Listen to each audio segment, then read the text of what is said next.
Okay, well, the agenda, as I understand it, begins with we're talking about the shorts of spiritual shorts. Is that right? Sure. Yeah. So we were going to review, Howard, how your shorts are going recently, and just get kind of catch up on where you are, and then offer any feedback that we have. And we could actually take a step back too, because this is our first meeting with you, Howard.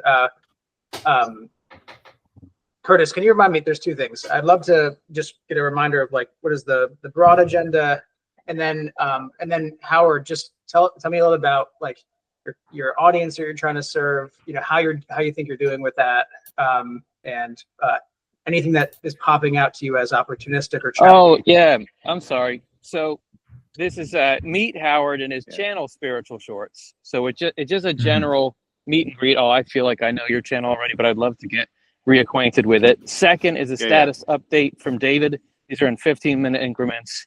Third is community management. So chat moderation and off left eye best practices. That's Chris, 20 minutes.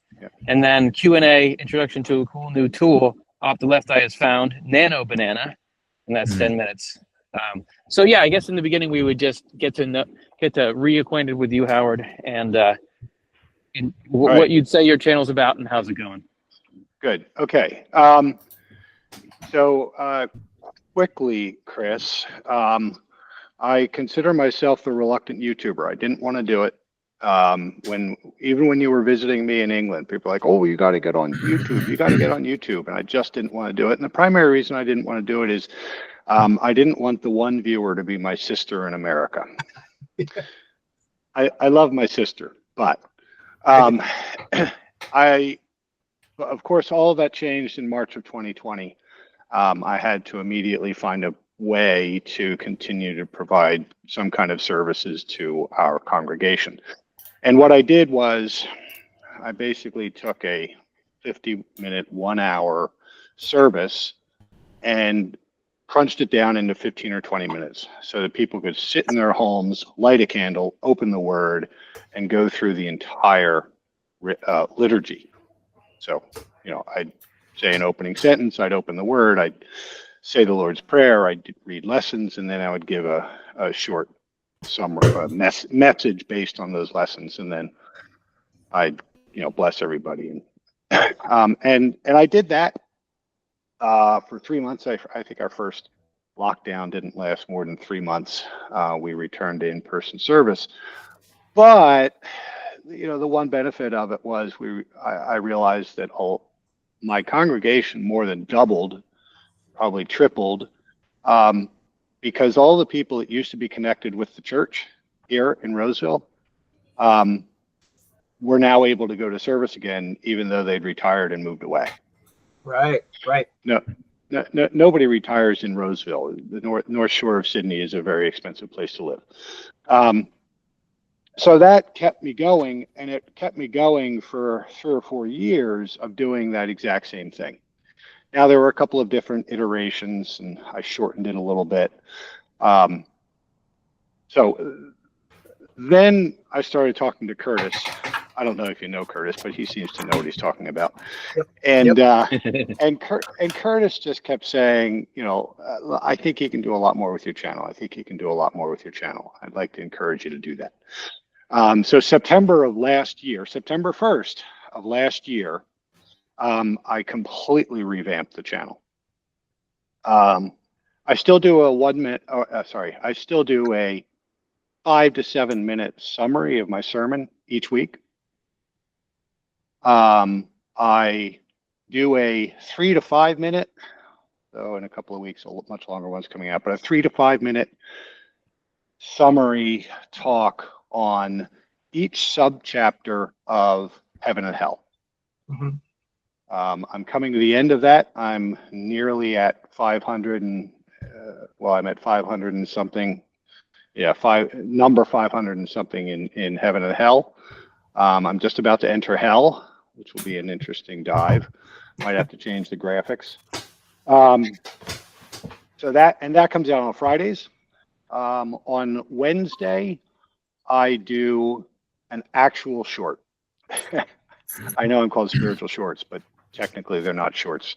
I do an actual short on Wednesday. I call that a gem, and it's less than a minute, and it's just one little interesting tidbit on doctrine. And then on Monday, I post a meme, put up a post, not unlike the things that Off the Left Eye puts up, with, you know, nice little graphic background and some text, and then maybe a little bit of an, well, usually a little bit of an explanation in that. For both of the longer form videos, which are drop Saturday night and Friday, I also post a preview, you know, a clip, and that goes. Everything's done on YouTube, but those clips that go out to Instagram, Facebook, and of course YouTube. Primarily, things are, well, Spiritual Shorts, the YouTube channel, is mine. It's not necessarily the church's. The church doesn't have a website or a YouTube channel, but the church does have a website. I don't really post any of the videos there, though I let people know that it's there. The church has a Facebook page. That's where a lot of the clips and stuff go. And the church has an Instagram account, and that's where a lot of the clips go. So that's it. I've gotten it. Oh, I will also back up that as of January 1st, we went to 2 services a month. It does make it a little bit easier to spend more and more time on YouTube production. So that's it. I've grown. I grew significantly initially when I revamped the channel, thanks to attention from Curtis and David. That brought a lot of people in. I'm a little bit over 2,500 subscribers. You know, I still, David and I have ongoing conversations about this. We do think a lot of it's bots. But you know, I'll say, you know, the initial connection with people who were historically connected with the church, that sustained me in the early years. In the early months of revamping my channel last September, I probably would have just stopped it all because of some of the pushback and the vitriol that I would get if I posted something like Adam and Eve aren't real, which I did. I might have just walked away from it all, but for one comment from one person I did not know, was not in any of my circles, so I couldn't say, oh, you're just being nice. This one person said, on the whole Adam and Eve thing, he said, you know, I'm inclined to accept what you're saying. Can you tell me more? Are you giving me a preview into your interview with Curtis that you had? Yeah, well, yeah. That's good. See, I paid attention. That's good. So that kept me, you know, that kept me going. And that's where I am today. You know, I've got through the end of October programmed out. I've got a little whiteboard that has, I can't count, 30 or 40 lines of things that I will be producing over the next 2 months. And it's got an indication of, you know, is it scripted? Is it shot? Is it edited? And is it uploaded? And then, you know, over the next couple of weeks, I'll get all green checks on that, and then I'll just wipe that clean and I'll start the next. You know, who am I targeting? You know, like ministry, obviously, like ministry, I think all of our channels are going to be an expression of who we are, and what we're comfortable with. And, you know, there's some really great long form people out there. I think David does a great job with his long form videos. Curtis and Jonathan obviously do a great job with their long form videos. I'm trying to give people bite-sized pieces, stuff that they can just take in and can, lift their spirits a little bit above the muck and mire of every day. And to the extent, I guess, to the extent that somebody really wanted to go deeper, I hate to say it that way, it sounds like I'm shallow, but to the extent that somebody wants to go deeper, that's sort of where I came up with the idea of the Heaven and Hell series. So that's every one that I add that gets added to the Heaven and Hell playlist. If you want to go through Heaven and Hell, here it is. Just click on this button. Nice. And I have done a couple of series. I'm right in the middle of a series. Only the first couple have dropped, but it's a 5 or 6 part series talking about sacred elements and those little bits that when you're in a church, you don't really pay attention to, but it gives you the sense that you're in a sacred space. That makes sense. So that's cool. So little things like that. I don't think I'll ever get to 100,000 subscribers, but who knows? Who knows? It's clearly feeding people. Last week I did it was Father's Day down here in Australia. And I did a little thing on God as our Father. And my goodness, this random woman just reached out and said, you don't know me from Adam, but would you pray for my father? Oh, yeah. Wow. Yeah. Amazing. It's just, I touched someone. Yeah. That's it. It's a form of ministry that I've really come to appreciate through online means. I only have one question. What grew your channel post revamp? Like, what would, if you can kind of audit that revamp process that you said led to some good increases in performance? Do you have a sense of like what you did that drove that? Oh, well, what did I do? I did another recent one. It was a reworking of a much earlier video I did, thoughts become our reality, right? And that is not just a new age meme or something somebody gets tattooed on their arm. Thoughts do become our reality.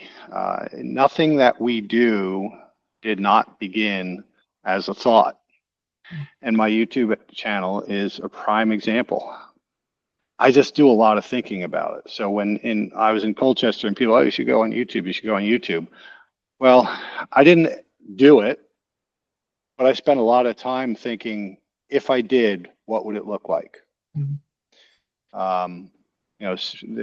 Just the name itself, Spiritual Shorts, came not necessarily because I was in Australia, though it was a nice connection. It came because I just thought it was funny that everybody was talking about shorts. Nice. That's good. So when I did the big revamp a year ago, I was very cognizant of the fact that the channels that I watch, and I've got a broad brush stroke of different types of channels I watch. I don't spend my whole time watching Swedenborgian material. Yeah. I've got a variety of interests. And I just focused on what really seemed to be working for a lot of those channels. And one of the things that became very clear is you just need to produce stuff regularly. Yeah. So if nothing else, my focus has been on how do I consistently feed people. And it's funny, I was just telling Pete Buss this a couple of weeks ago. There's this great passage where it says, the Lord is constantly pressing to be received by us. Constantly pressing. And I think from the standpoint of what I'm doing on YouTube, I'm trying to replicate that. I'm trying to be there for when people need something to feed on. Right. I can walk down the street here and I can run into somebody who's on our newsletter list and they can say, oh, it's so, I've really been struggling. My father passed, 2 weeks ago. And And I can think, oh, well, I wrote an article on that a year ago. Didn't that help? Well, Dad didn't die a year ago, right? So I want to be able to always be there, because while the Lord is constantly pressing to be received by us, we're rarely ready to receive that. I mean, the big times are when somebody has a child, when they get married, when a parent dies, when they get sick. Those are great times where the Lord seems to have a lot easier time breaking through our resistance. But the reality is he's constantly pressing to be received by us. And I keep thinking of that. And a lot of my processes are focused on that, where I want to make it easier for myself to be constantly pressing. And just as an example, I don't sit around saying, oh, what am I going to do next? I know what I'm going to do next because I'm doing the series on heaven and hell. I know what I'm going to do next because my Wednesday things, my Wednesday gems are pulled out of a tiny little book that a friend of mine found in an antique bookstore called Gems of Swedenborg. It's 250 little doctrinal summaries, which I took a 2-year. This is before my channel revamp. I had taken a 2-year process of rewriting every single one because it was all done in language from the 1800s. Wow. Wow. So that's it. So I know what I'm going to do there. I know what I'm going to do there. And my sermons, that's a little bit different. We got to decide, unless I'm in the middle of a series, I got to decide every week what I'm going to do. But everything is focused on trying to be constantly pressing to be received by people. That's it. That's really good context. And that actually, that's kind of a lot of the journey we've been on with David so far. We have been trying to teach the context of how we operate at Off Left Eye in case it's useful to others kind of carrying a similar mission. And the question of how do you meet people in their need on YouTube is the same question we wrestle when we look at, the Lord accommodates to our states. It is always working in the context of the recipient, so truth can emerge as something resonant. And the journey we've walked on with David so far is, okay, if our heart is desiring to have an impact on people who have a need that we can serve, the first step of that is to really understand what those needs are. And, in marketing, we have a lot of access to the right data, to uncover that kind of insight. We have been working with David on, what does it look like to use YouTube data plus AI to uncover the right kind of insights that create opportunities for where you might want to look at next for content. But it starts, at least the way we've operated, it starts with an understanding of the neighbor's needs, and then a reverse engineering of how we can meet that demand and continue to scale out. So we've just started that process with David. He's been all about the AI with Gemini, and we've kind of helped him to have a synthetic representation of the audience he's trying to serve, of the neighbor. So all of this criteria we built into what you call a system prompt, basically the character of an AI model that he can use that helps him refine ideas because it's a reflection of the audience that he's trying to serve. So that was the stage one of getting an AI assistant that is a reflection of the neighbor that you're trying to serve. And step two was, okay, when you have that context set up, now let's look, as a marketer does, at what is the demand? How is that demand being served on the platform? So if it's clear to a certain audience, who's serving that audience? What's working with that audience? What are they eating up in a recent time frame? What insights can you learn about those other people servicing that demand that you might want to maybe mull over with your AI represented audience and bring into your own, make it your own. But that there's already an existing demand that's being serviced. And so there's some clear markers as to what might be opportunistic for the next round of content. But really the biggest thing is shifting a mindset. This is just an offering. This is, for what it's worth. Shifting our minds to think about getting clear on what those needs are and then working backwards from those needs.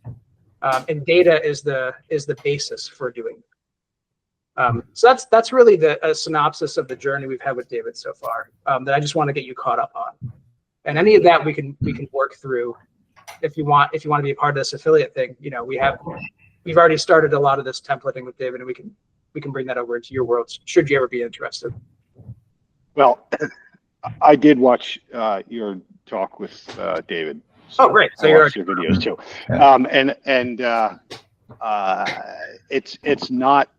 it's not something that I have necessarily done. I've got some really great processes, and I also have some things that I know would probably be very helpful for me to do that I'm not doing. So as is life. That's why I'm here.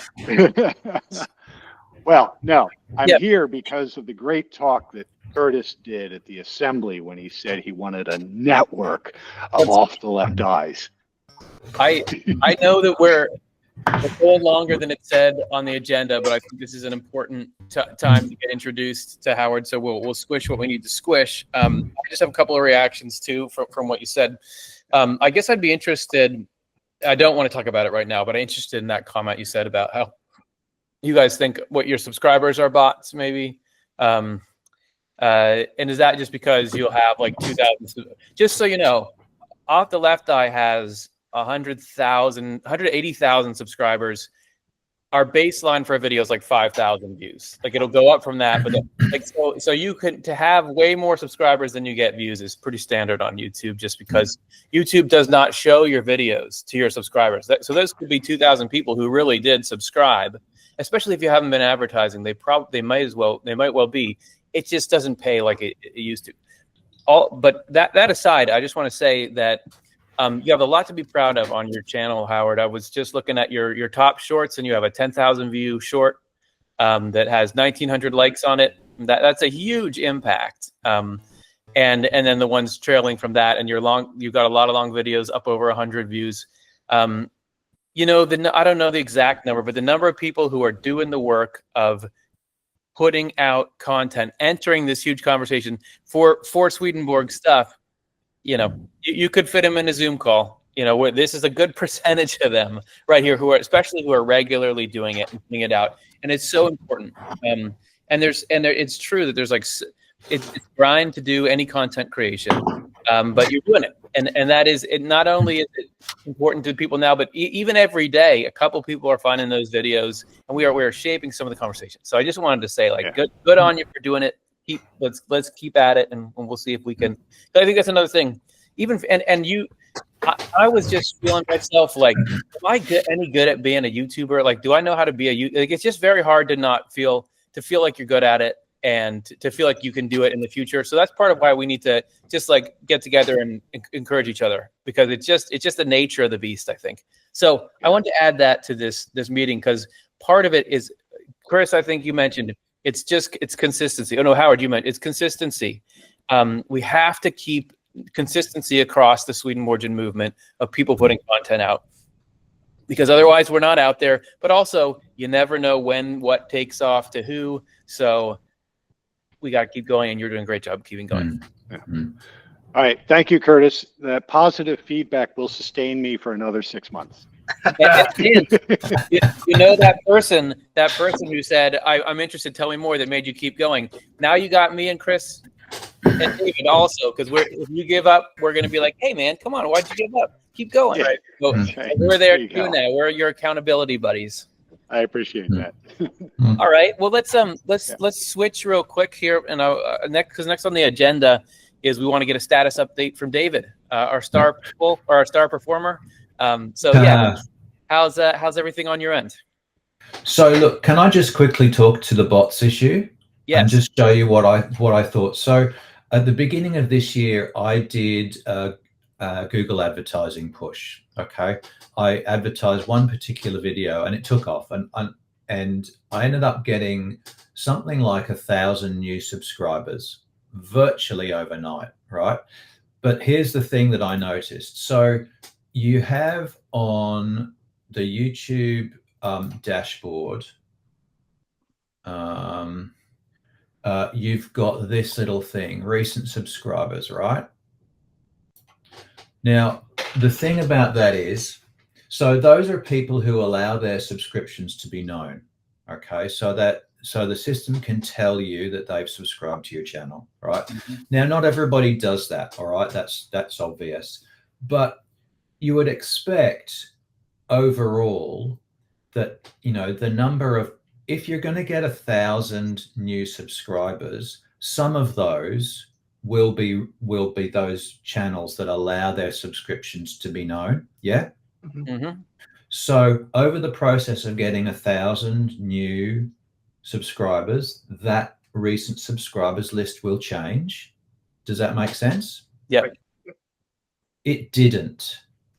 It stayed exactly the same. I got no new subscribers that I could see pop up in that list.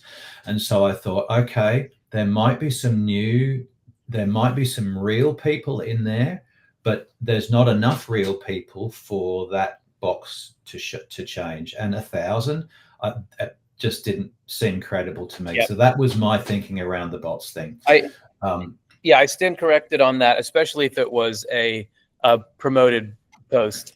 It is kind of so you may well be right about that. And we've done promotions in the past and gained subscribers from it. So could be we have a number of those too. But I did notice your most recent subscriber has 2,000 of their own subscribers. So you're influencing that person. They're talking to their audience. You know, you never know what ripples out from it. Yeah, indeed. So look, I mean, all it meant for me was I stopped doing Google advertising. I thought there's no point really. You know, I'm not getting anything useful out of it. In terms of progress of what's gone on. So I think you guys have seen this chart. I emailed this out. So basically I took 2.5 months worth of long form videos. I looked at my video queue score for each of the titles, my click-through rate and the number of views. I got Gemini to do these nice little box plots for me. So basically vidIQ scores land between 80 and 90, generally speaking, a couple of outliers below. Click-through rate is somewhere around the 3%, between 2.5% and 3.5%, with a couple of higher outliers. And the number of views sitting kind of just around and under the 100, and again a couple of outliers. I'm really interested in the fact that the outliers of the views and the click-through rate don't necessarily tally. In fact, they don't tally at all. So the view outliers are not on the click-through rate outliers. So click-through rate is a mystery to me. Anyway, that's our baseline that we established from the last meeting. And this is what's happened since. So my first one that I published, which was almost immediately after we met, this one scored pretty well. So click-through rate of 4.5, an average click-through rate, and views 193. I think it's now sitting at 200. And then it dropped back down to kind of average levels, really. So again, you know, using Alan, my AI, to design both the title and the thumbnail. And what I did with the title was we'd have a little bit of back and forth in that she'd suggest a title and I'd actually drop it into the YouTube. I'd drop it in and save it as a title and see what the vidIQ score was. And we'd massage it a little bit to get a high vidIQ score. So, you know, so we've got some reasonably high ones. The religious trauma. She's very keen on religious trauma. Yeah. Is Ellen. That classic Ellen. Yeah. So look, that's been our performance since the last meeting. I've got another one waiting to drop, reclaiming spiritual, because we did talk on doing a series on misunderstood words this year. I've used Ellen. Here she is. I think this is probably a nano banana thing. Oh yeah. That she started using. So that's the thumbnail. This is the one that's going to drop for the coming Reclaiming Spiritual video. And then we decided, well, it's actually probably better for me to put my face on it. So then she said, where does it go down? There you go. There's one with your face. Yeah, I said, good. no. I said, no, hang on. There's my face. And she put me in. Hey. That's the beauty of Nano Banana. It's so much better at that. It's fabulous. Yeah. So yeah, that's who she thought so she was talking to the whole time. Was that other guy? Yeah, that's right. Yeah, more hair than me. So that's a plus, I think. Yeah, David, are you? I'm curious. What traffic sources are leading to views on your videos? Are you mostly getting like suggested, or are you getting YouTube search? If you go to analytics, yeah, it's browse features. Browse features. Hang on, let's do a specific video actually, because you won't show up there. So let's look at this one. Okay. So that was the most successful one. 207 at the moment. The reach at the minute's 4.8, so it's even gone up a little bit. But if I go down, no, where is it? Where do I find? Is it reach? Yeah, they're reaching. There we go. Browse features. Okay, cool. External. Quarter of them. And there's some external as well. Yeah. Yep. Can you see more for a second on that section? I just want to look at something. It's on the bottom left of that. Oh, yeah. See more. Yep. Okay. On our channel, we can usually look at what searches led to impressions. But browse features, we have a great click-through rate on those impressions, which is excellent, and a much higher view duration. So really, like, a lot of this will be, I think, with consistency, we'll be able to get a better picture of how this new approach is going to work. I think for what you have 4 or 5 videos up on that list. Yep. Yeah. So if we go, come on. If we go back to, let's go look at the next one. So 79 views on that. The reach was 3.4. There we go. So 73% browse features. Do you know what the external one was on the 200 performer? Like, the external means like some other website. So somebody must have posted it somewhere or something. Well, I mean, I put it up. Well, no, I don't always. Sometimes I put ours. We do a Wednesday morning. I'll do a weekly update so people know what's coming up. And I will occasionally put my videos up on there, but not always. Sometimes they might go to our website and see it on our website. Yeah, that would be it. So that's just interesting and cool. Like, somehow there was a burst of interest from somewhere else in the web. But also I saw when you were on your general dashboard that you had 7,000 views in the last 28 days. Yeah. That's a ton. I mean, like, you know, I get stuck on like, okay, what's my last video? How many views? But yeah, 7.2 thousand views. That's a ton of exposure to Swedenborg. So I just feel it looks like that's actually low. Which that's amazing. That's just like so typical range. Yeah. I think that's the fruit. That's why YouTube is worth it, because some of that's your back catalog too. I mean, you're putting this effort in, and people just keep finding it, and you build and build. Yeah. It's pretty great. Yeah, I do know I've got a couple of evergreens that keep serving up views. One of the most prominent ones has been called "My God is the God of Swedenborg," and that's 2 years old, and it's still pumping stuff out. And there's another one, I forget its name, but there's a couple. Yeah. That so Swedenborg, keep watching. Swedenborg as a keyword seems to have relevance with both your evergreen high performer and that recent one with this new system, which is just one thing I'm just parking in the back of my head. I'd love to see. I'd be curious to see in the future if more of that in present entitling has an effect. Curtis and I are going through this training right now for YouTube, which I think I had mentioned in that email. And we're going to be able to have a lot more tools in our tool bag, hopefully, for uncovering insights through data that could really help affiliates. So that's part of my intention, is to pass along as much as we can to people doing the work that we're all doing. And it's like a 15-month program, so it's going to be a pretty intense thing, but good form to transfer knowledge to each other. Can I just jump in real quick and just say that as the reluctant YouTuber, I have generally looked at, and please don't take this the wrong way, I have generally looked at the idea of diving into all those little metrics in my my page, whatever we call it, dashboard, and diving in. Part of me says, "Oh my goodness, stop the navel gazing." Okay, stop focusing on yourself and what you're doing, and just get this stuff out there.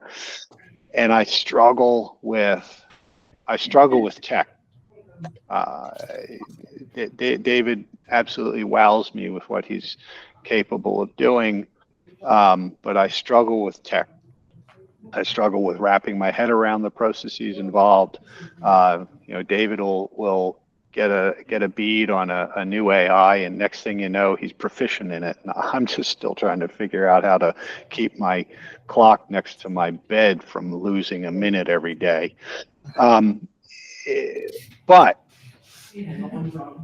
that's why I want to engage in this conversation, because I need the guidance to know where it's useful for me to be spending my time. Yeah. Great. David, could you mute for a second? Because you've got some people in the room there with you or something. Howard, I would say you want to play to your strengths. I think different YouTubers are going to have different strengths. Ultimately, there's a person on the other side of that. So if you're really feeling like, all right, get the content out there. It's not a guarantee. You go into all those detailed numbers, you don't always come out with something that makes a big difference, but you can. So I was watching an interview with, it was a composite interview of YouTube advice. And one of the people was Mr. Beast, who's the biggest YouTuber on YouTube. He's got the most subscribers by far. And he was saying, like, YouTube, you got to make 100 videos, then improve something in every video. That's all you got to do. Improve one little thing in every video. And then, you can get better and better, and you can get it. He says, however, some people and he listed a couple channels, they just have great personalities. So their channels soared.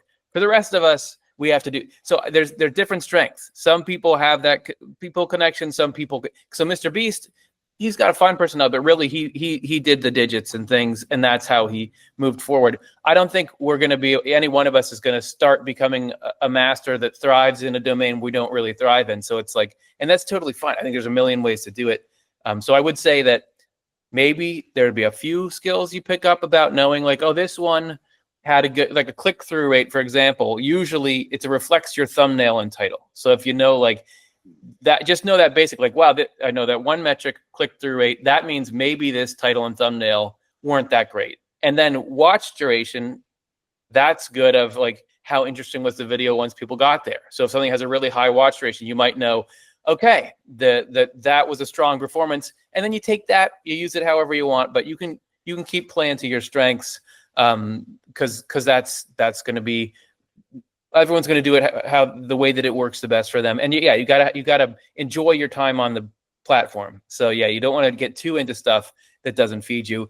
So I think you're both taking these approaches, and it's great for both.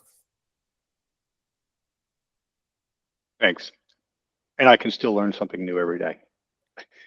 That's right. Let's go. Okay, so Chris, I guess I know David's got to go a little bit early, but it seems like he already knows Nano Banana, which you were going to show us too. Yeah, we can do that. So we do that last if Howard's interested, but maybe I know we had on the agenda for you to talk a little bit about best practices in audience management. Yeah. Does that sound good and useful to everyone here? Very much. Okay, cool. I just so happened to make to organize my thinking into a presentation that I can share with you guys. I will say the context for this very quickly is my first job at Off Left Eye was to kind of manage our community operation. So we had a whole bunch of people replying to comments. We had no capacity. We could not try to give the love and care we wanted to every single comment because there were just too many of them. So we needed to develop a system for being able to accomplish that ideal. And we drew from Swedenborg in order to make that happen. So what you're going to see is a lot of our thinking on what that structure looks like, and it's still something that we've been using this for 8 years, something like that. So it's served us well. So I've just titled it Swedenborgian Online Community Moderator Framework, and we can just get into the meat of this. So the first thing to figure out with moderating is, like, what is your philosophy? What's important to you when you're thinking about building and supporting the community around your channel? For us, it is that love-centered engagement is really the core facet of what we do when we think about reaching out to others. It's an opportunity to build relationships that give us a sense of reflecting the love and care that the Lord gives us to others. It's a way for building bridges. So going from kind of the love to the wisdom side of things in the design of how you respond. And it's really the front door to Swedenborgian thought. We can reflect the teachings that we convey through the care we give to those, wanting to talk with us online. So these are a little bit of the things that we developed in our thinking when it came to moderation. Now, the structure that we built for this is what we've learned in Swedenborg's observations of life after death, when you have this initial welcoming into the spiritual world after death. So the way we were able to solve for too many comments, not enough capacity to solve, to give ourselves to every comment, was we broke things down into two distinct areas. Now, this could be a single person's job, or it could be one team and one team. It really just depends on your guys' situation. But the first wave of engagement with a comment is to embody the kind of operating system of a celestial angel, in the same way that we've learned about how we're greeted in the next life upon death. So that celestial welcoming is really kind of setting the space, or creating the space for a loving welcome. And this is the case with really any comment that comes in. The first basis is from love, and it's relatively simple. I have some key actions here. Be thankful and affirming, find common ground. And the idea here is that from kind of an immense place of love, you create a safe place for people to want to explore more deeply the ideas of your content, which then becomes that second wave. Once people feel like you're meeting them in the place where they are, you're not judging them, you are reflecting back the Lord's love as a vessel to that person. Then someone has an appetite to then get into the ideas. And this is where that spiritual angel operating system really comes in, and it becomes a much longer thread. So the thread evolves through that spiritual angel operating system. This is the model that we use at Off Left Eye: the love-centered moderators, and then the ideas-centered moderators. And there's a transfer once the conversation starts between that first operating system and the second. If you're a solo person doing moderating, it would just be when I have a new comment coming in, this is the kind of thing I'm going to begin doing. And then once the conversation evolves, I'm going to get more into the ideas. So relatively straightforward in that design. The competencies of what we've had a lot of learning in our community engagement practices. And these are a compilation of what I found to be the most relevant and useful competencies for anyone trying to build community online. First and foremost, that love, patience, and insight become really the embody of your brand reaching out to someone. Let's keep in mind, this is going to give you a chance when you're going back to your philosophy. Who are you as a brand or as a creator?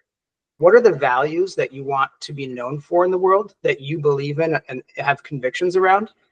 All of those insights become kind of your brand voice, the tone in which you reach out to people through this structure here, and it becomes part of your core values. So for us, having an attitude of heaven, we try to really think from the writings in the way that we respond. We need to have an understanding and an expertise in the writings so that we can guide people and not mislead them, really provide them a rich depth of answers. Being able to read to the best of our abilities the context of someone's statement or question and use that data as insight in how we might want to respond. I put SEO savvy in here because really the more engagement occurs in your channel, those are all really good signals to YouTube's algorithm that your content is valuable to users, and it may very well increase your chances of being promoted to new audiences. So in effect, the wave system here, the setting up from a loving place and then bringing them iteratively into ideas that they can explore with you, all of that becomes a corpus of user signals that further promotes your videos. So good work equals good outcomes in that. Knowing how to respond to crisis. I have in this presentation a little bit of how we escalate those things. And then truly, this is something I learned very quickly, understanding the need for taking breaks and pacing yourself through this, because it's pretty exhausting. It's joyful and exhausting. And seeking mentorship, which is something that I've done a lot in the space and in the other areas of the foundation that I've worked in. So those are some of the competencies. A little bit more structure around engagement. So I just broke this down in the ways that my simple mind likes to think, which is when you're in that kind of celestial mindset that you're trying to embody. I'm thinking about really the golden rule, making people feel heard and seen by greeting them by name when possible, even if it's username. Being a reflection of gratitude towards them because they're making the choice to connect with you. Mirroring their concern in your own words is such a powerful way to build trust and to let people know that you really do understand where they're coming from.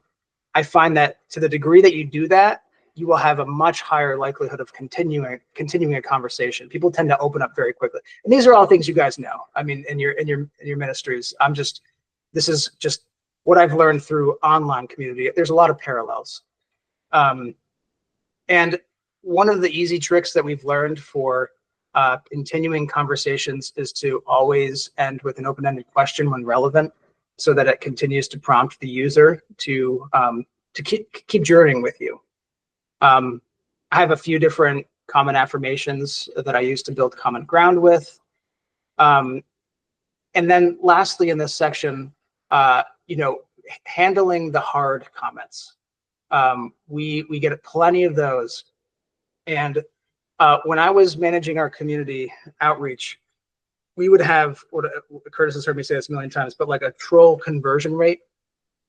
The amount of people that came in as trolls and ended up staying as people that appreciated what we were doing was something that I was keeping an eye on. It won't happen all the time, but every now and then, because you're embodying kind of heavenly qualities in the way that you build relationships with trolls or with genuinely curious people, that has an effect on trolls who are seeking chaos, but are met by heaven, the qualities of heaven coming through you. It's profound, and it's profound to the troll, and it may very well offer them a chance to see things differently on your channel. So that's a little bit about the trolls, and really we only delete content if it's in direct violation of the safety of our community. One thing to keep in mind here is that every time that you reply as your brand or you as the creator, you are being seen by your community. And this is a very powerful thing or very painful thing. If you are showing your community that you are in integrity with the things that you're trying to teach, it will accelerate the trust and buy-in that others have in your community as viewers in a remarkable way. However, if you are, doing the opposite, you're going to lose, trust may dissolve. So this is a really great time for you to show who you are and what you stand for when you're battling really hard comments. So that's that section. As I was mentioning, the voice that you take should be a reflection of the values you hold, the reason why you're doing this and what you're trying to accomplish in the world. So always think about, and this is especially true if you have people doing this with you, not just yourself, they need to all reflect the brand, not just themselves, but really what the brand stands for. And that's really, there's a learning curve for a lot of folks in that, because it's intuitive and natural to want to just respond as yourself in what you believe. But what does the brand believe? What's valuable to the brand? We do self-identify selectively if there's a chance to add relational value to the conversation. There are times when, if a moderator has had a certain experience that relates to the experience of the commenter, they may self-identify as a way just to show them, hey, I do know what you're going through in the way that my life can relate. It's a trust building exercise, but we do that selectively. And consistency through your engagement, like I said, that the values that become your brand voice are just really important things. So I already mentioned this, but the more conversation you stimulate, the more replies you get, the higher chances you have of being promoted. Authenticity, and this is all stuff that I feel like is present with you guys at your core, but people will know when you're authentic and when you're trying to accomplish things as of yourself. So being focused on serving the neighbor is just it's an important win to have in this. We oftentimes will try to, when appropriate, link relevant resources. So all of if you're in a moderating role, you should be really focused on other materials that could aid in the user's journey. So you'll get information about what that person is interested in or battling with. And it's just a best practice to always have at your disposal anything that you've done that could help as another additional resource to throw into the conversation. It may bring users more into your website or into your even into your church, depending on the location of a user, should you find that out. So think of this as a holistic support. For handling crisis, we have had plenty of examples of someone commenting saying, they're suicidal or, things of that kind of caliber. It's important to be timely when you respond to comments, but really the priority should always be, is there someone in desperate need? Just like you would in your ministry, you'd want, that obviously has a precedent for increased focus and timeliness. I found through trial and error that there's a way to handle people's pain and crisis online, and there's a way not to. And in the early days, I came out of theological school, I had that kind of ethos in me still. And I had to learn to adapt a little bit, where theology oftentimes wasn't the first right step to take when someone's in crisis, but it's really kind of working from that celestial operating system first. That has a much more lasting effect on someone's well-being. And having an internal structure where you know what resources you're ready to give to someone in certain levels of crisis, whether it's a suicide hotline or whatever it is that, whatever resources that you guys feel as creators yourselves, you want to have. Chris. Yeah. Chris, sorry, I'm just going to have to bow out. So yeah, I'm going to watch the recording of this. Absolutely fabulous material. Thank you. I'm hoping when I step away, the meeting doesn't fall over. Right. But I look forward to hearing what you say. Thank you so much. Always good to see you, David. See you. I'll see you soon. Okay. Okay, we're still here. Yeah. And Howard, I know that I'm kind of breezing through this for the sake of time. I know there's a lot here, but I can send you this too, so you have it. Yeah, no, I'd appreciate that. I've been taking screenshots. You're absolutely right that what you're laying out is exactly what we're taught. Some people just know intuitively, but we're taught in theological school as to how to approach people. It is common sense. Sadly, there aren't a lot of common people in the world, and I'm finding it very useful. I think I initially put that idea on the agenda. How do we respond? And I really appreciate all the work that you've done to systematize it, or at least to document the system. I think it's very useful. You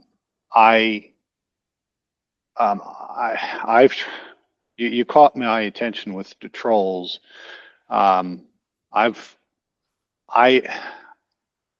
I hesitate to engage with the trolls because I think once you engage with the trolls, you become one yourself. And I definitely am susceptible to doing that. So my general response to condemning statements, you're all going to hell, you're heresy, or the trolling atheists, it's all fairy tales, you're an idiot. I just delete it.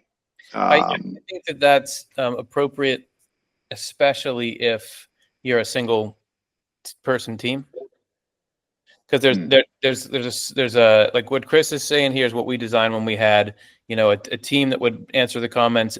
If you're one guy making the videos and all the comments, it's going to drain your energy. So you got to be judicious with your energy so that you can keep making the videos. So I think it definitely changes with scale. Yeah. But it's all really good.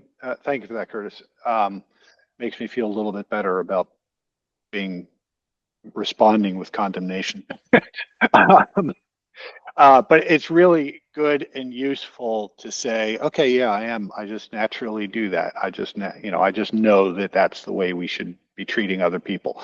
But also to read something and say, yeah, I could definitely get a little bit better in that area. I could respond more intentionally in that area. So this is very useful, and I look forward to seeing the original there. Thanks. Yeah, I appreciate you saying that, Howard. We just launched our Off Left Eye in Spanish channel. And, I have a guy who's a native Spanish speaker doing the moderation and really kind of managing the channel. And I just had this conversation with him because he got his, he had his first batch of life-changing comments and his first batch of troll comments. So he's kind of seeing the spectrum. And what I urged him to do that seemed helpful was to meet trolls with curiosity, because curiosity, I feel like it has a disarming effect on both users, both the troll and the commenter, or like you commenting back. And it's so, the profile of a troll is so interesting to me because they, if you think about it, oftentimes if you're in tremendous pain and you just need an online outlet to like blow off steam. It's not, obviously it's not a healthy thing to do, but people do that. And what they expect and what they usually get back is fire versus fire. You know, you see it all the time online. It is jarring to a troll to be met with something different. And that's one of the reasons why I love Swedenborg's teachings, is that it can provide us with so many tools to understand how, like, say, angels would would engage with hellish spirits, or in the natural world, how we can engage with people that are coming from a place of suffering, and then the kind of end effect of the chaos they're trying to create online. But curiosity creates a pause often with a troll that allows them to maybe speak a little bit more about what's going on, that then you can work with that. You know, it opens a door that usually isn't opened. So that's just, yeah, I agree with Curtis. Like, you know, you have a lot going on just trying to run the whole show. If you ever did want to try that, curiosity would be the one thing that I would say, give it a go and see what it feels like and what it looks like for the conversation. You got to see how it's hitting you, because it's different, especially it's if you're the person who made the content and you're dealing with the person saying this content is so stupid, it just takes an emotional toll on you. So yeah. Versus being one step removed, if you're somebody else. This is why I really think if anyone else is watching this, volunteer to help a creator with their comments, because then you don't have to, because even if you engage with a troll, what's the next thing they say? Is that going to hurt your feelings? Is the next thing? It's I remember back when I used to do that. It's just stressful. It's a stressful thing to kind of having, oh, did they respond yet? That sort of feeling. I know we're a couple minutes over our time here. I've got another engagement. I could leave, and if you wanted, for the sake of the recording, finish out the last few slides, or we could reconvene this at the next meeting.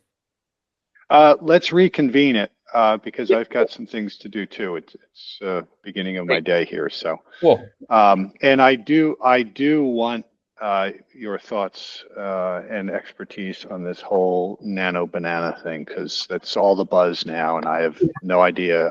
All I can think of is that piece of artwork that sold for $1.2 million. That's a banana taped to the wall. Right. Yeah. That's the whole thing. That was us. Yeah. Now, okay, great. Well, we have good things to talk about next time. Howard, thanks so much for coming and introducing the channel. Chris, thank you for that well-organized wisdom that you gave us.